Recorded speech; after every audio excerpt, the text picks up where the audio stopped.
Once again, good morning and welcome to Tarver Academy Incorporated School Year 2025 and 2026. Wala na kasi akong palakpakan dyan. Ayan. So muli, kami po ay malulong namin kayo wini-welcome sa ating pumunting paaralan. Yes, there's a butterfly. At sabi ng butterfly, good morning. Welcome to Tarver Academy. As we start our program for today, allow me po to run through kung ano po ang i-expect natin sa umagang ito. So we're done with our registration. We will be led by the opening prayer by Sir Rodre Padavia. Then next po, the national anthem to be led by Teacher Man.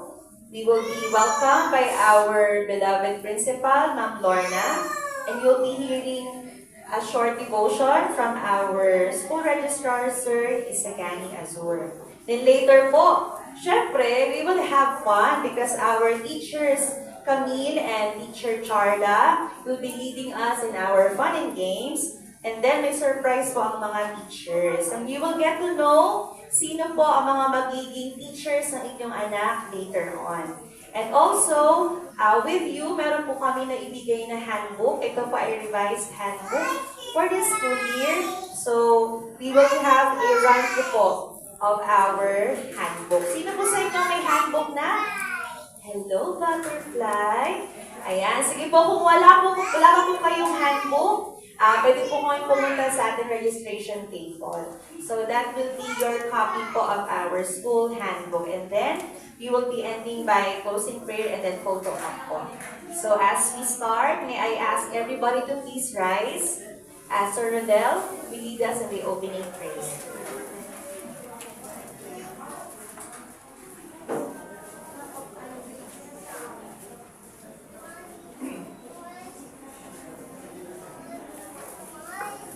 Let's all pray.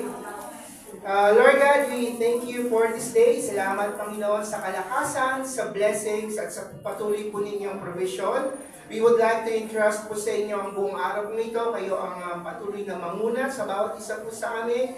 Lead us, Lord God, and we thank you. We are grateful today dahil kasama po namin ang aming pong mga mahal na parents for us to discuss and work together para po sa aming pong mga estudyante, Panginoon. And Lord God, once again, we entrust po ang lahat po sa inyo. Kayo po ang manguna at be with us, Lord God. This is our prayer. In Jesus' name we pray. Ang Tarver Academy Incorporated ay isang pribadong Christian school. Tayo ay naniniwala sa kahalagahan ng pagtuturo ng salita ng Diyos bilang matibay na pundasyon sa buhay ng tao. May kakayahang maghubog ng karakter at ang pagkilala ng ating Panginoon ang pinanggagalingan ng tunay na karunungan.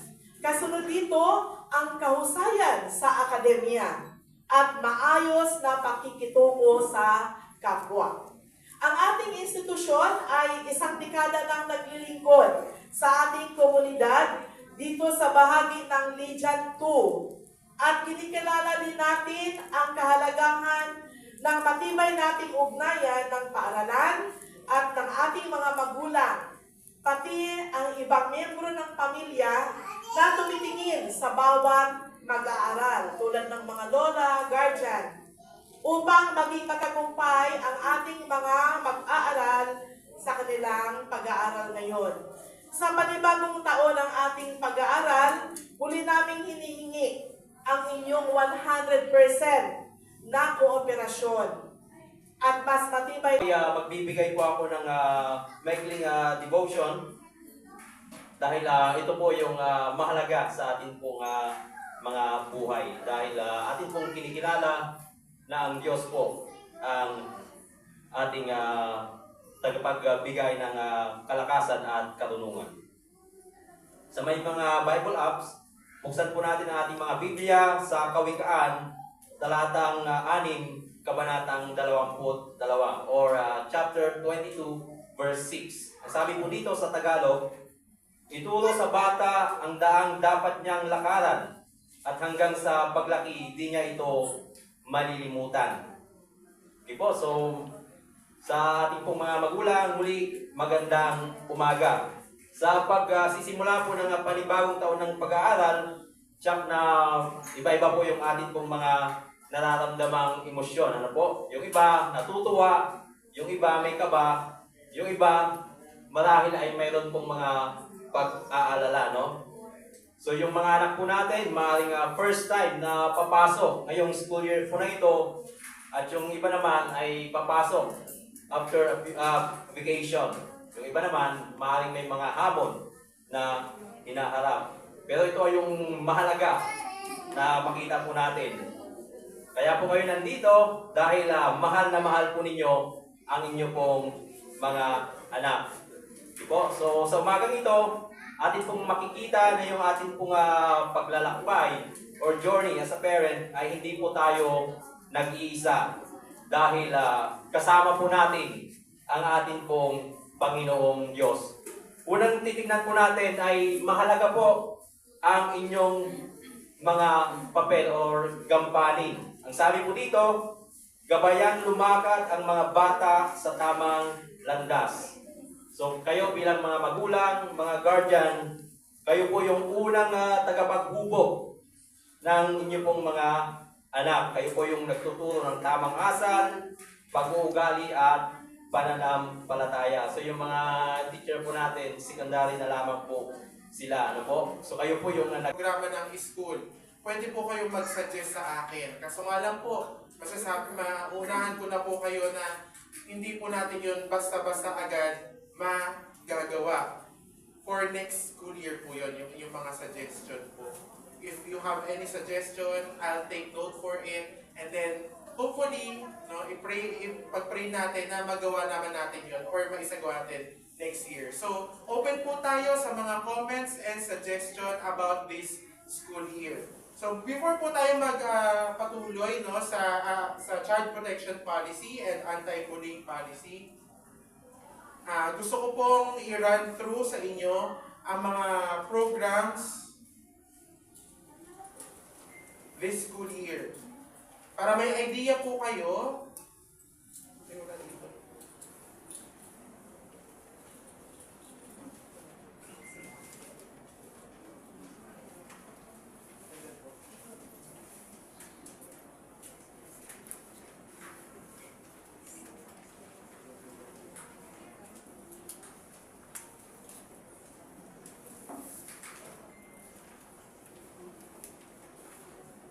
yan, para meron po tayong idea, ano po ang mga magaganap from the month of June until March. Sige po, for June, we have Parents Orientation, which is here na po. For July, i-ready nyo na po ang Pang-Nutrition Month. For August, we have Buwan ng Wika. And for September, related po sa i-discuss ko ngayon lately, we have Safe Kids, a Parents Meeting. So magkakaroon na naman po tayo ng meeting. Safe means support and foster empowerment. Dito po ilalagay sa September po ang in-depth na seminar for child protection policy and anti-bullying policy. For October, we will have Teachers Day. For November, we will have Tarver Tournament. So, within the school, may tournament ang mga students for math, reading, and spelling competition. So makikita nyo po kung sino yung mga best of the best ng Tarver Academy dahil magkakaroon po sila ng Hall of Fame dito sa school. Kung sino yung mga magagaling sa math, reading, and spelling. For December, syempre meron po tayong Classroom Christmas Party and School Christmas Program. Dalawa po yan. Sa January po, it is tentative. We may or may not have yung field trip po natin. So pwede po siyang mauro. For February, yun po ang ating Foundation Week. Meron pong field demo din po doon. At Parents University, you are invited. Taas po ng kamay ng mga naka-attend last year's Parents University. Yan, palakpakan natin sila. Yan, ilan, no? Hopefully, na makasama din namin kayo dahil free yun, yung Parents University. Marami kaming kagalakan at kasiyahan na naganap doon. It is for us parents. The day for us. And for March, we will have recognition day and graduation day. So, tapos na agad na kayo, no? Graduation na agad. Mag-start pa lang yung school year, graduation na agad. So, we also have chapel service every last Friday of the month.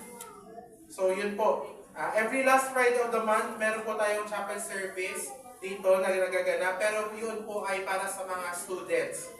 We just want to inform you para for new parents, mga transferees po, hindi po kayo magtaka kung bakit po every last Friday of the month nandito po sila sa taas at wala sila sa mga klase nila. We have chapel service.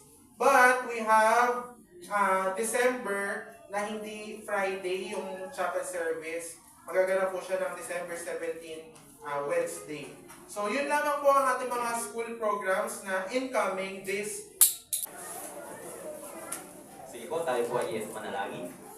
Aming Panginoon, kami po ay lubos na nagpapasalamat sa natapos po na orientation. Salamat dahil naging maayos at mapayapang po ito. Hinihiling po namin na sa buong taon po na ito, kayo po ang tumulong sa bawat magulang at lahat ng pangailangan ng mga estudyante. Nawa o Diyos ay inyo pong ipagkaloob. Salamat po Panginoon, kayo po ang dapat na purihin at pasalamatan sa amin.